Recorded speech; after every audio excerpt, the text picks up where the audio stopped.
हाय दोस्तों, आज हम बात करेंगे वीकली अपडेट पर, पूरे सप्ताह की घटनाओं पर। पहला है, सुप्रीम कोर्ट ने पतंजलि को क्यों फटकार लगाई है, आज इस पर भी बात की जाएगी। तमिलनाडु चीफ मिनिस्टर स्टालिन ने माफ़ी क्यों मांगी है, क्या है देश की पहली सेमीकंडक्टर यूनिट, गूगल ने क्यों रिमूव कर दिए भारत के 10 ऐप, मोबाइल ऐप्स एंड्रॉयड वाले।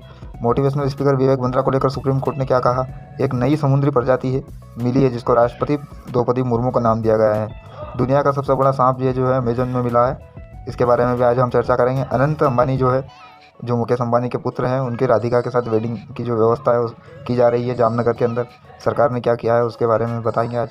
क्या विवाद हुआ कर्नाटक मंदिर विधेयक बिल के मामले में, अगला राज्यसभा चुनाव को लेकर हिमाचल में क्या हो रहा है, इस बारे में हम बात करेंगे। पहले हम डिटेल में यह समझेंगे कि पतंजलि का क्या मामला है, सुप्रीम कोर्ट ने क्यों नोटिस दिया पतंजलि को। दोस्तों, आप सभी जानते हैं कि पतंजलि अपने आयुर्वेद को लेकर काफ़ी चर्चा में रहता है। पतंजलि की शुरुआत इन्हीं चीज़ों को लेकर हुई थी। आप केमिकल से बने प्रोडक्टों से बचें और देसी उपायों से अपना इलाज करवाएं। पतंजलि शुरुआत से ही एलोपैथी दवाइयों के खिलाफ था। पतंजलि द्वारा अपने आयुर्वेद को लेकर एडवर्टाइजमेंट में बार बार ये दावा किया जा रहा था कि जो इलाज बता रहे हैं इससे आपकी बीमारी पूरी तरह से ख़त्म हो जाएगी। बाबा रामदेव ने कैंसर को लेकर भी ऐसा बताया गया था, इलाज बताया गया था। कोरोना वायरस को में भी बाबा रामदेव ने दावा किया गया था। तो इंडियन मेडिकल एसोसिएशन ने 2022 में सुप्रीम कोर्ट में पतंजलि के एड्स के खिलाफ पिटीशन दायर किया था, जिसमें कहा गया था कि इन दवाइयों का कोई वैज्ञानिक प्रूफ नहीं है। 2022 में सुप्रीम कोर्ट ने पतंजलि को आदेश दिया था कि आप किसी भी प्रकार के ऐसे एड नहीं चलाएंगे, और यदि आप चलाते हैं तो आपको किसी भी प्रकार से बख्शा नहीं जाएगा। और सुप्रीम कोर्ट ने सेंट्रल गवर्नमेंट को भी कहा था कि आप एक कमेटी का गठन करें और इस बात पर डिस्कस करें कि इस तरह के एड को किस तरह से बंद किया जा सके। तब पतंजलि के एक लॉयर ने कहा था कि अब ऐसा नहीं होगा, अब पतंजलि इस प्रकार के ऐड नहीं चलाएगा, लेकिन ऐसा नहीं हुआ है। अभी तक पतंजलि ने इस तरह के ऐड बंद नहीं किए हैं, वह अभी भी चला रहे हैं। तो सुप्रीम कोर्ट ने एक नोटिस जारी किया है पतंजलि के खिलाफ। उसमें स्पष्ट कहा गया है कि अब आपके किसी भी तरह के ऐड नहीं चला पाएंगे, उसको बैन कर दिया गया है। साथ ही सुप्रीम कोर्ट ने सेंट्रल गवर्नमेंट को भी कहा कि आपका आयुष्मान मंत्रालय क्या कर रहा है, हमारे निर्देश देने के बावजूद भी पतंजलि इस तरह के ऐड चला रहे हैं और आप कुछ नहीं कर रहे हैं। तो सेंट्रल गवर्नमेंट ने भी कहा है कि हम इसका डिटेल रिप्लाई फाइल कर देंगे, सुप्रीम कोर्ट में जमा हम कर देंगे। इससे पहले भी पतंजलि कई सारे मुद्दों पर ऐसा घिरा हुआ रहा है। अब हम बात कर रहे हैं तमिलनाडु सीएम स्टालिन की। दोस्तों, हम जानते ही हैं कि इसरो द्वारा जब भी कोई रॉकेट लॉन्च किया जाता है तो वह आंध्र प्रदेश के श्रीहरिकोटा के सतीश धवन स्पेस सेंटर से लॉन्च करते हैं। तो भारत सरकार चाहती है कि एक और स्पेस सेंटर बनाया जाए जो तमिलनाडु में होगा, जिसमें भारत का प्राइवेट सेक्टर अपने छोटे मोटे रॉकेट के लिए एक्सपेरिमेंट कर सकेगा। इसी के सिलसिले में प्राइम मिनिस्टर नरेंद्र मोदी तमिलनाडु गए हुए थे। वहां जाकर उन्होंने देखा कि वहां की जो प्रदेश सरकार है, उन्होंने एक बैनर तैयार किया था जिसमें वहां के मुख्यमंत्री स्टालिन और साथ में प्रधानमंत्री नरेंद्र मोदी का फोटो लगाया था, और बीच में एक रॉकेट का फोटो दिया था। रॉकेट के ऊपर चीन का फ्लैग सेट कर दिया था। अब फ्लैग जानबूझकर लगाया गया या फिर गलती से लगाया गया, इसका पता नहीं चल पाया, लेकिन मुख्यमंत्री स्टालिन ने कहा है कि यह हमारे एडिटर की गलती से हुआ है। इसी बैनर को देखकर प्रधानमंत्री नरेंद्र मोदी नाराज हुए और उन्होंने अपने भाषण में कहा कि इस रॉकेट के ऊपर इसरो का फ्लैग होना चाहिए था या फिर भारत का फ्लैग होना चाहिए था। लेकिन वहाँ की स्टेट गवर्नमेंट हमारे वैज्ञानिकों का अपमान किया है उन्होंने, और साथ ही देश का भी। इसी बात को लेकर डीएमके के एक नेता ने यह भी कहा कि हमने चीन की को पूरी तरह से बहिष्कार नहीं किया है, उसको दुश्मन घोषित नहीं किया है, इसलिए अगर गलती से यह फ्लैग लग गया है तो इसमें इतना बवाल करना ठीक नहीं है। इसी बात को लेकर स्टालिन ने सबसे माफ़ी मांगी और कहा कि हमारी गलती से यह हुआ है, सबसे बड़ी हमारी गलती हुई है, हमें इसका पश्चाताप भी है। आपको बता दें दोस्तों, स्टालिन वर्तमान में तमिलनाडु के मुख्यमंत्री हैं, और वहाँ के जो पूर्व मुख्यमंत्री थे एम करुणानिधि, उनके ये पुत्र हैं। और स्टालिन के एक पुत्र हैं जो पार्टी के सदस्य हैं, जिसका नाम है उदयनिधि स्टालिन। आपको पता होगा उदयनिधि स्टालिन साउथ इंडस्ट्री की फिल्मों में भी काम कर चुके हैं। अभी कुछ दिन पहले इनके भी एक बयान पर विवाद हुआ था। उनकी पार्टी का नाम है द्रविड़ मुनेत्र कड़गम, डीएमके। अब हम बात कर रहे हैं कि देश की जो पहली सेमीकंडक्टर यूनिट है उसके बारे में।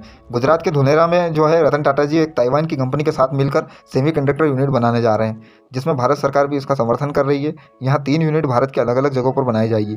यह इंडिया सेमीकंडक्टर मिशन के लिए एक लंबी छलांग है। प्रधानमंत्री नरेंद्र मोदी का भी मानना है कि देश में स्थापित हो रही सेमीकंडक्टर इकाई तकनीक आत्मनिर्भरता की दिशा में मदद मिलेगा।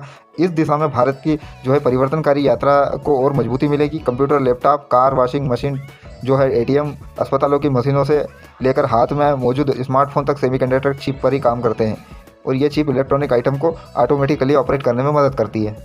भारत की 10 ऐसी एप्लीकेशन जिसको गूगल द्वारा रिमूव कर दिया गया है। कारण क्या है आइए जानते हैं। आप और हम सब ज़्यादातर एंड्रॉयड फ़ोन का यूज़ करते हैं। कई बार हम देखते हैं कि प्ले स्टोर पर बहुत सारी एप्लीकेशंस होती हैं।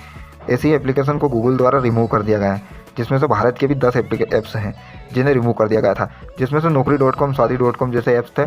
गूगल ने पोस्ट करके बताया कि पेमेंट पॉलिसी हमारी, उसे अगर आप फॉलो नहीं करते हैं तो हम उसे आपको हटा देते हैं। जैसे ही हम किसी भी चीज़ को लेकर सब्सक्रिप्शन लेते हैं या डाउनलोड करते हैं तो उसके पेमेंट में से कुछ हिस्सा जो है वो गूगल को जाता है। तो हम जो भी ऐप डाउनलोड करते हैं अगर उसमें से कुछ परचेस करते हैं तो गूगल का ये कहना है कि जो भी आप परचेस हो रहा है उसमें से कुछ हिस्सा जो है आप हमें देना होगा, मतलब ऐप को जो है गूगल को देना होगा। ऐसा नहीं हुआ, इसलिए इन 10 ऐप को रिमूव कर दिया गया है। इंडिया के थे जो 10 और टोटल 23 ऐप को रिमूव किया गया था, इसमें से इंडिया के 10 थे। इसमें से सरकार ने भी नाराज़गी जताई है और इस नाराज़गी के कारण ये फैसला वापस लेना पड़ा। दोस्तों अब बात कर रहे हैं विवेक बिंद्रा को क्यों सुप्रीम कोर्ट ने नोटिस दिया। दोस्तों आप सभी ने मोटिवेशनल स्पीकर विवेक बिंद्रा का नाम तो सुना होगा, जो बड़ा बिजनेस के नाम से बिजनेस चलाते हैं, जिसमें वहाँ एक कोर्स भी बेचते हैं जिसमें लोगों को बिजनेस करना सिखाते हैं कि किस तरह से प्रॉफिट बुक करना है। तो उस कोर्स को बेचने के लिए 15,000 से लेकर जो है 1,00,000 रुपये तक चार्ज किया जाता है पर मंथ। विवेक बिंद्रा को यह कहा गया है कि यह फ्रॉड कर रहे हैं। इसके खिलाफ 21 याचिकाकर्ताओं ने सुप्रीम कोर्ट में पिटीशन दायर किया है और उसमें बताया गया है कि किस तरह से विवेक बिंद्रा लोगों के साथ फ्रॉड कर रहे हैं और उन्हें 21 लोगों के जो है पैसे उसमें लगे हुए हैं, जिसमें MLM स्कीम का भी जो है जिक्र किया गया था। आप सब जानते हैं कि MLM स्कीम में एक व्यक्ति के नीचे 2 लोगों को जोड़ना रहता है और वो 2 लोग और 2 लोगों को जोड़ते हैं। इस प्रकार से ये सर्कल जो है चलता रहता है। लेकिन इसमें जो शुरुआत के जो लोग रहते हैं उन लोगों को इसमें लाभ मिल जाता है और जो बाद में जो लोग आते हैं उन लोगों को इसमें कुछ मिलने वाला नहीं है। तो कुछ दिन पहले संदीप माहेश्वरी जो मोटिवेशनल स्पीकर है उन्होंने इस बारे में चर्चा की थी। MLM स्कीम के बारे में वो लोगों को बता रहे थे कि किस तरह इसमें फ्रॉड होता है। तब उन्होंने विवेक बिंद्रा जी का नाम नहीं लिया था, लेकिन विवेक बिंद्रा जी ने उनके इस बात को सुनकर जवाब दिया था और ये कहा था कि हम जो कर रहे हैं वो बिल्कुल ठीक कर रहे हैं और हम इस बात की गारंटी लेते हैं। इसके बाद से फिर संदेश में जो है माहेश्वरी द्वारा सारी चीज़ें स्पष्ट की गई और 21 लोगों ने जिन्होंने सुप्रीम कोर्ट में याचिका दर्ज की थी उन्होंने बताया कि देश के 12 राज्यों में अलग अलग पुलिस स्टेशनों पर रिपोर्ट दर्ज करा चुके हैं, लेकिन पुलिस ने कोई एक्शन नहीं लिया था, इसलिए हमें सुप्रीम कोर्ट आना पड़ा। सुप्रीम कोर्ट ने निर्देश में एक नोटिस जारी किया जिसमें सुप्रीम कोर्ट ने कहा कि केंद्र सरकार को क्या करना है, CBI जांच करवाना है और 12 राज्यों को अलग अलग नोटिस भेज दिया है कि आपको अपने स्तर पर इसकी जांच करवाना है। दोस्तों हाल ही में जूलॉजिकल सर्वे ऑफ इंडिया ने ओडिशा और बंगाल के समुद्री तटों पर समुद्री स्लग मोलस्क की एक नई किस्म की खोज की गई है। इसका नाम राष्ट्रपति द्रौपदी मुर्मू के नाम से रखा गया है। यह एक छोटा प्राणी होता है जिसकी लंबाई 7 मिमी बताई गई है। इसके ऊपर एक छोटा सा लाल रूबी कलर का धब्बा होता है और यह काले भूरे रंग का होता है। इसका नाम मेलानोक्लामिक्स द्रौपदी रखा गया है, जो भारत के राष्ट्रपति द्रौपदी मुर्मू के सम्मान में है। इस प्रजाति का प्रचलन नवंबर से जनवरी के बीच में देखा जाता है। अब हम बात करें दुनिया के सबसे बड़े स्नेक की। दोस्तों हम जब भी किसी बड़े स्नेक की बात करते हैं तो हमारे दिमाग में जो है एनाकोंडा आ जाता है और यहाँ अमेरिका के अमेजन रेन फॉरेस्ट में यह पाया गया है।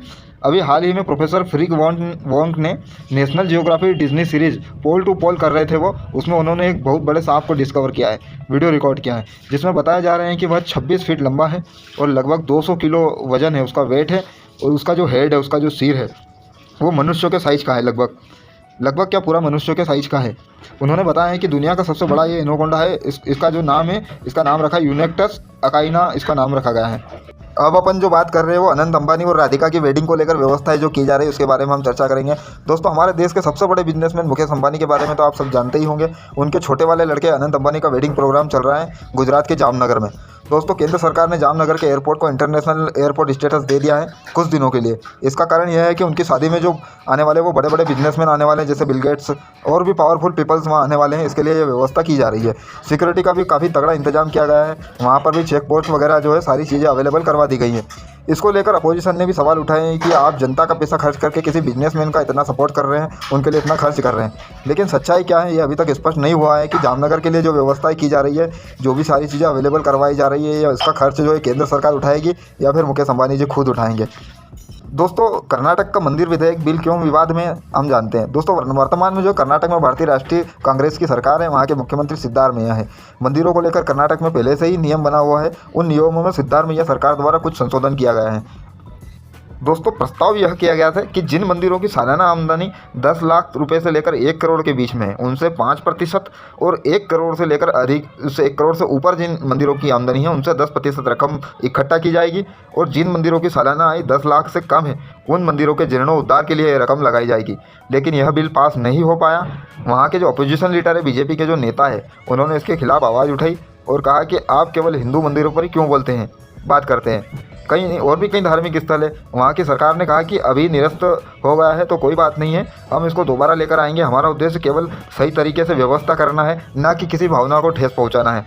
दोस्तों राज्यसभा चुनाव को लेकर हिमाचल प्रदेश में क्या बवाल हुआ है, आइए समझते हैं। दोस्तों देश की 15 सीटों पर राज्यसभा चुनाव हुए हैं। इस चुनाव में एक सीट विधानसभा ये जो है हिमाचल प्रदेश से थी। हिमाचल प्रदेश के विधानसभा चुनाव में बहुमत जो है कांग्रेस को हासिल हुआ था। अभी वहाँ के जो मुख्यमंत्री वो भारतीय राष्ट्रीय कांग्रेस के हैं। वहाँ की कुल विधानसभा सीट जो है 68 है, उसमें से 40 कांग्रेस के हैं पास थी और 3 निर्दलीय थे और 25 सीट जो है बीजेपी के खेमे में आई थी।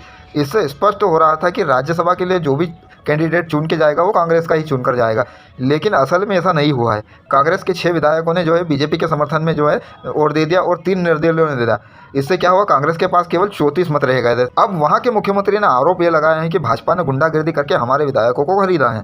तो हुआ क्या, वहाँ के स्पीकर ने एंटी डिफेक्शन लॉ के थ्रू उन 6 विधायकों को जिन्होंने भाजपा में वोट दिया था जबकि कांग्रेस के टिकट पर वो जीत के आए थे, उन विधायकों को डिस्क्वालीफाई कर दिया है। ये कांग्रेस के पास एकमात्र रास्ता था।